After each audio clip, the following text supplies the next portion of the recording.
Welcome to Coaching for Creatives with Kirsten. My name is Kirsten Call. I'm a therapist-trained life coach and a children's book author.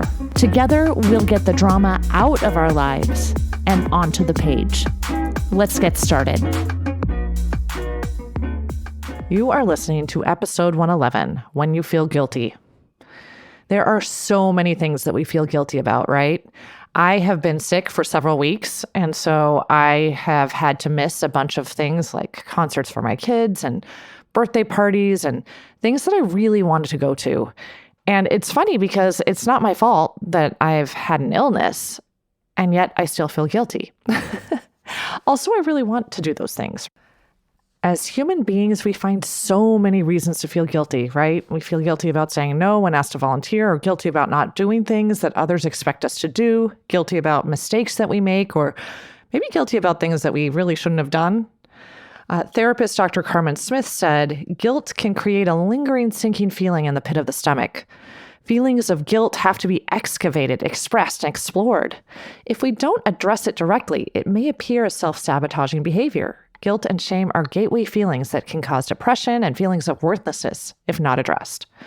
So, what is guilt anyway? It's a feeling that you have done something wrong. For example, maybe you've done something to hurt someone else. Sometimes people confuse guilt with shame. I call guilt clean pain. It's pain that leads us to do something good.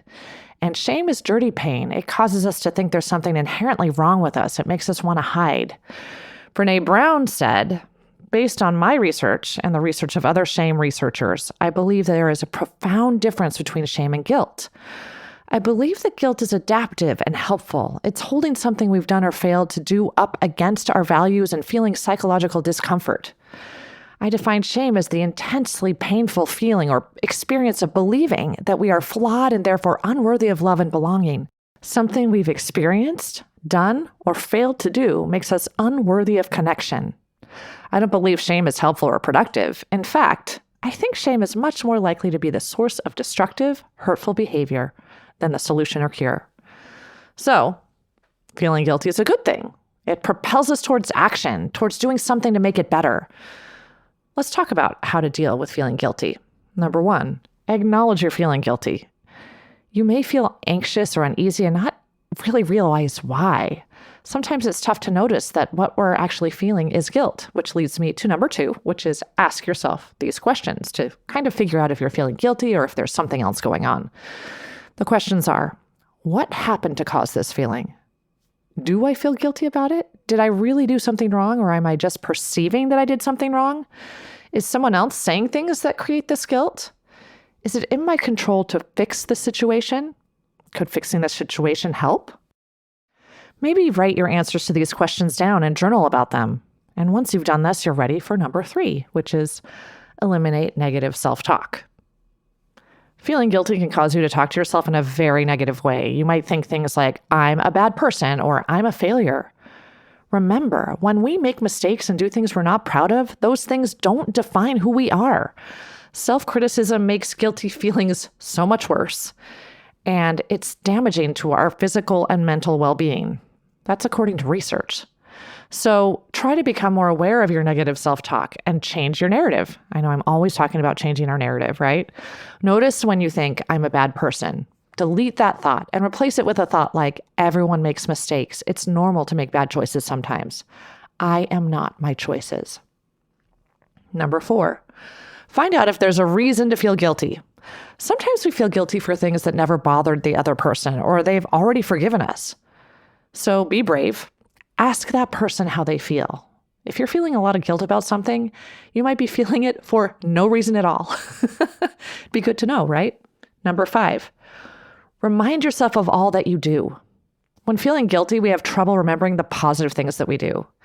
Consider taking a piece of paper and making a list of all the good things you do in your life, the acts of kindness, the way you take care of yourself, the way you take care of others, all of the positivity you bring into the world. It is so likely that the good you do far outweighs the negative.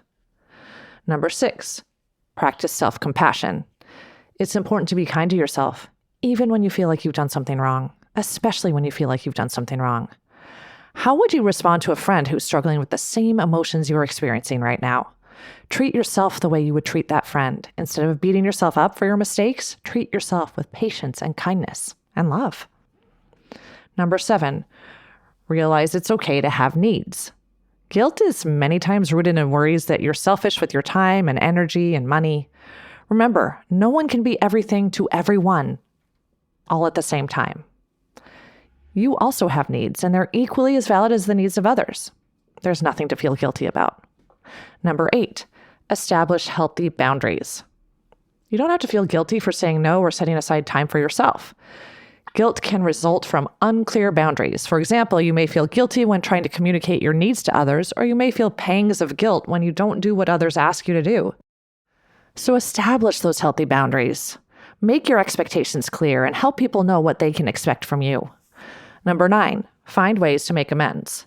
Guilt is really painful. It's a very painful emotion, but it leads to positive outcomes if we allow it to.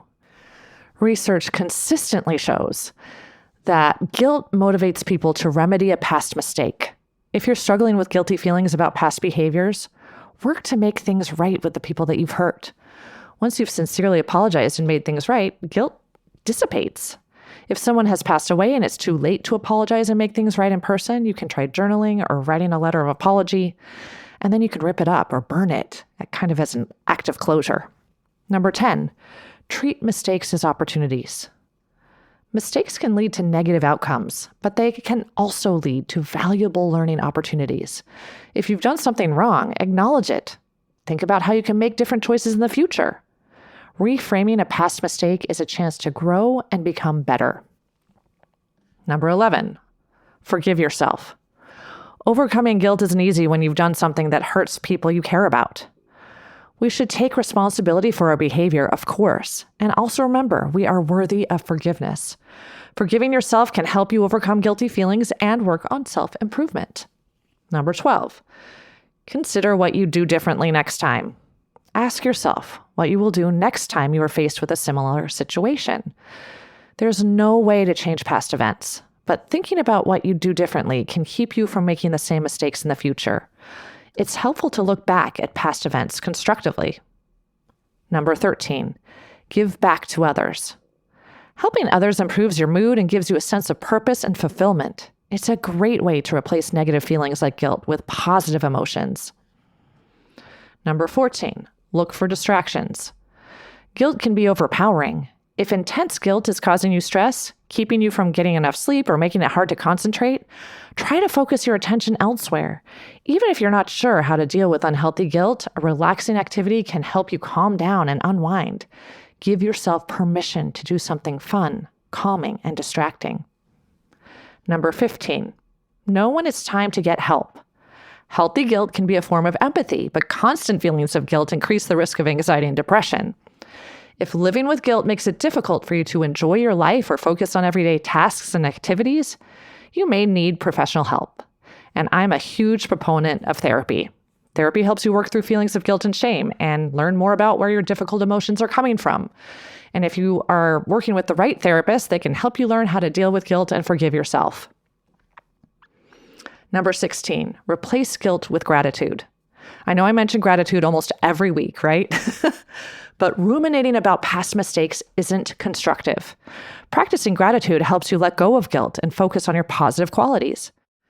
If you haven't already, perhaps start a gratitude journal or make a point of telling people thank you. Look for ways to replace guilt with gratitude. Today is March 4th, so I'm going to say March 4th with confidence. You now know at least 16 ways to overcome guilt. I challenge you to think about your life and try out some of the things we've explored today. And if anyone asks if you're working on it, you can say, guilty, as charged. Until next time, keep smiling.